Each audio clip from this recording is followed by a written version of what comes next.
C'est un moment de luxe absolu, une exception française où les couturiers livrent leurs plus belles créations. Plus que jamais, les podiums sont le lieu de tous les possibles, de tous les délires. Jean-Paul Gaultier ressuscite l'esprit du palace des années 80. Sans directeur artistique, Dior livre une collection studio. Et Chanel devient zen et scandinave. Et Alexandre Vauthier suscite le désir, le plaisir, les frissons. C'est en résumé tout ce que l'on attend de la haute couture. Reportage. Dans le cénacle très fermé des maisons haute couture qui présentent aujourd'hui leur collection été 2016, il est un membre particulièrement talentueux qui a le pouvoir, sans jamais lasser, de ressusciter l'esprit d'un passé flamboyant. Certes, il s'agit d'un passé proche, si proche que la jeunesse d'aujourd'hui s'embrouille dans les dates. Les années 70, non? Les années 80? Vous savez, là où j'ai grandi, les années 80, c'était les années 90. Tout allait tellement doucement. Nous sommes dans le grand salon de la maison Jean-Paul Gaultier et l'atmosphère est plus qu'électrique, elle est survoltée, bouillonnante. Gaultier, c'était mon premier des années 80. Quand je l'ai vu arriver, je me suis dit, oh putain, tu sais, les années de la Movida, Gaultier est sorti, je me suis dit, c'est quoi ces beans? Et les années 80 ont passé, 90. Je crois que c'est les couturiers auxquels j'étais les plus fidèles de ma vie. Quand certaines se souviennent, d'autres étaient à peine nées, ce qui ne les empêche pas d'avoir une idée précise de l'époque.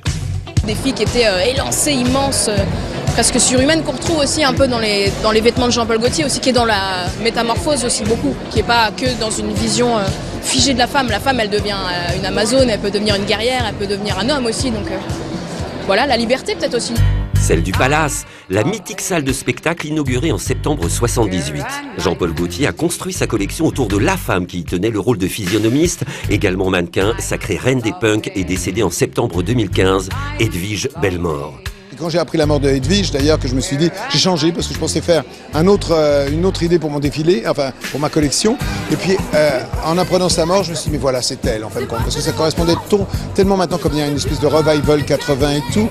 Et elle, en plus, qui était vraiment quelqu'un que j'admirais et qui m'a fortement inspiré. C'est un peu une espèce de remerciement, d'hommage, on dit, mais pour ce qu'elle représentait, et toute l'équipe de filles qui était avec elle. C'est ça qui est génial, c'est qu'il fait des clins d'œil, il nous amène dans un univers, mais après il nous montre quelque chose totalement d'aujourd'hui. Et c'est ça qui est génial. Il réinvente encore et encore et encore. J'adore. Dior. Dans le jardin du musée Rodin, l'ambiance est sensiblement différente. Raph Simons, qui dirigeait les créations haute couture, n'a pas souhaité renouveler son contrat. Le paquebot de l'avenue Montaigne s'est donc retrouvé sans maître à bord, ce qui n'a pas empêché les autorités compétentes de sortir une collection. Mais en fait, il n'y a même pas besoin de capitaine. Mais il y a plusieurs capitaines maintenant, voilà. Hein, il y a une équipe, voilà, tout va bien. Pour vendre des produits, les géants du luxe ont besoin de créer une atmosphère, soutenue par des éléments de langage. Dior donne à chaque femme la possibilité de rêver, qu'elle puisse être elle-même. Et ce n'est pas qu'une question d'image ou de beauté. Pour moi, la chose la plus importante, c'est la confiance en soi et le courage. C'était incroyable, absolument superbe, si féminin. La collection est un alliage subtil des plusieurs cycles créatifs qu'a connu la maison.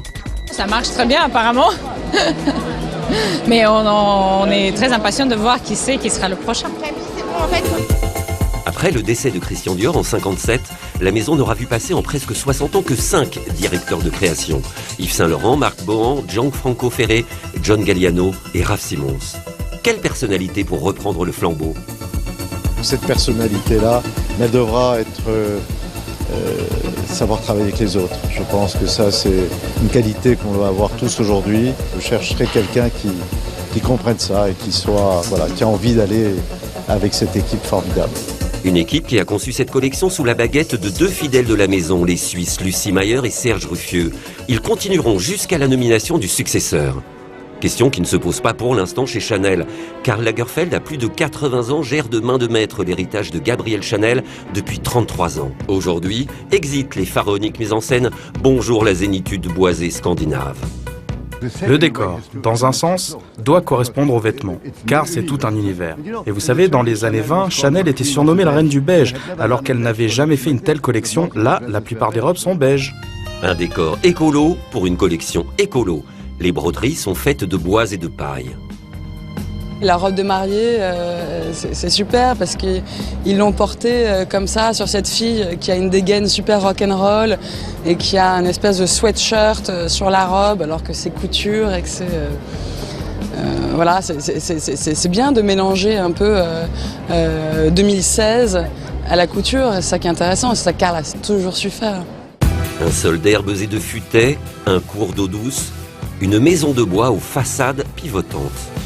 Ces moments à la fin, on dirait qu'on est devant un des plus beaux tableaux de l'histoire, avec Karl qui arrive à la fin, et de voir cet homme qui est Karl Lagerfeld, et qu'après toutes ces années, il arrive à nous surprendre. Et du coup, de voir comme les secrets de tout dans la vie, c'est la passion. Et je crois que Karl Lagerfeld, c'est la passion.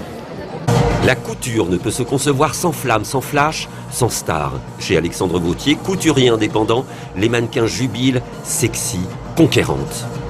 Ouais, elles sont là, elles sont présentes, elles sont belles. Et je pense que voilà, elles sentent qu'elles sont dans de la splendeur totale. C'est en résumé tout ce que l'on attend de la haute couture. Susciter le désir, le plaisir, les frissons.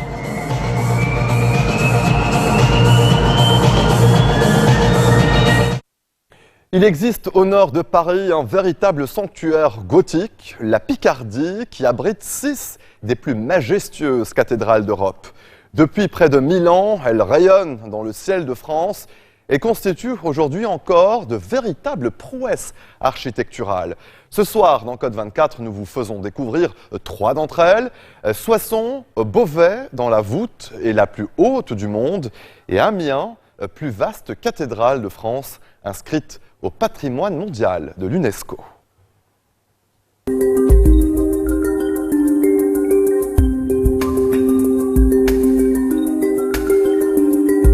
Il existe au nord de Paris un véritable sanctuaire gothique, la Picardie.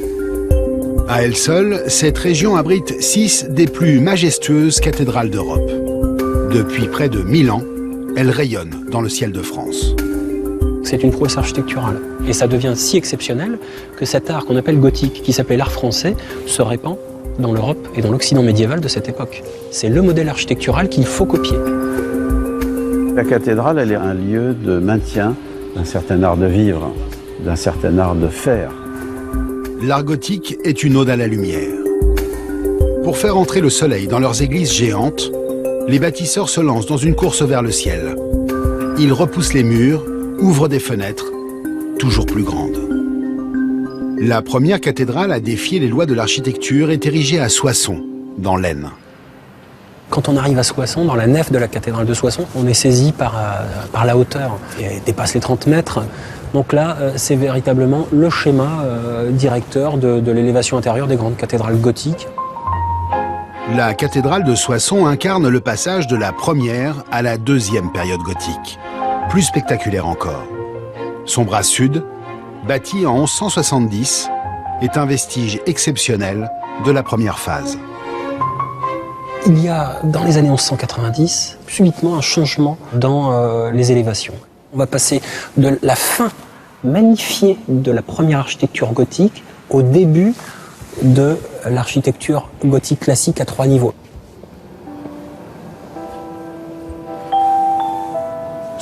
Le haut de cette colonne est une partie plate que l'on appelle le taloir.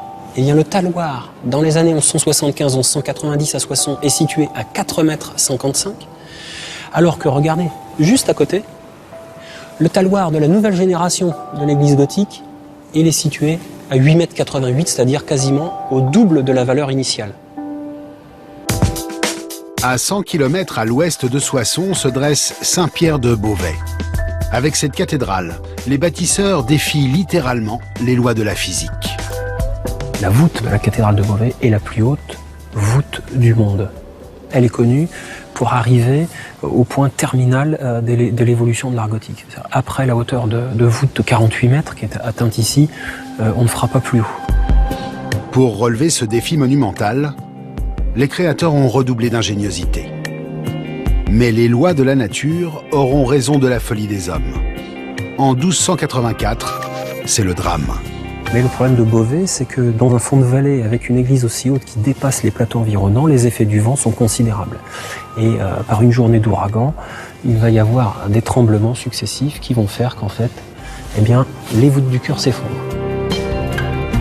Au-dessus de ces voûtes de 48 mètres se cache la charpente d'origine, en bois.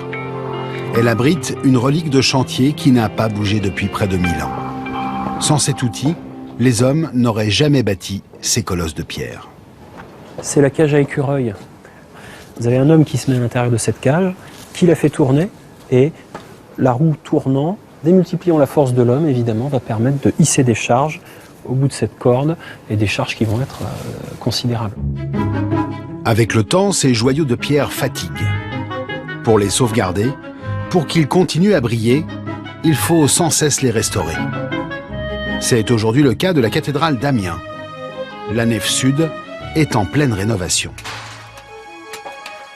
Restaurer une cathédrale, c'est lui donner une meilleure actualité, c'est-à-dire l'adapter aux usages d'aujourd'hui, mais aussi et surtout lui redonner sa lisibilité. Lisibilité de son image, alors donc on a l'image d'une belle cathédrale, mais aussi la vérité de toutes ces techniques qui l'accompagnent. Les tailleurs de pierre, les maîtres verriers.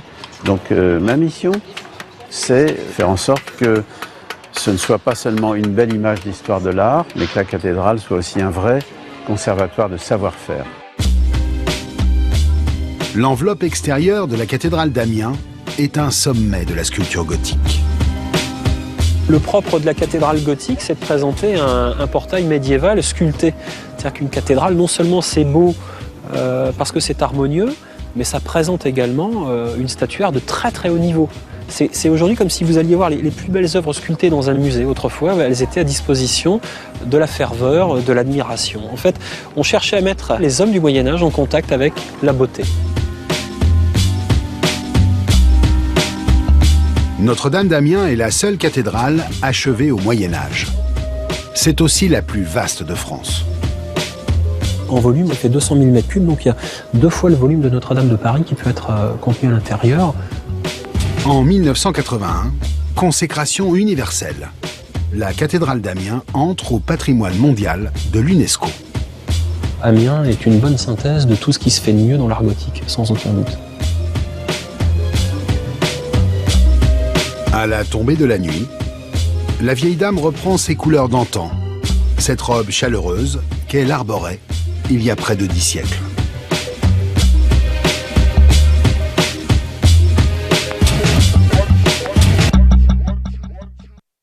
Code 24, c'est déjà fini pour cette semaine. Nous vous donnons rendez-vous la semaine prochaine pour une nouvelle fenêtre sur l'actualité internationale.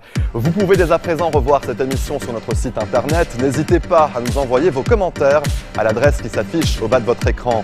Excellente suite de programmes sur notre antenne et à la semaine prochaine.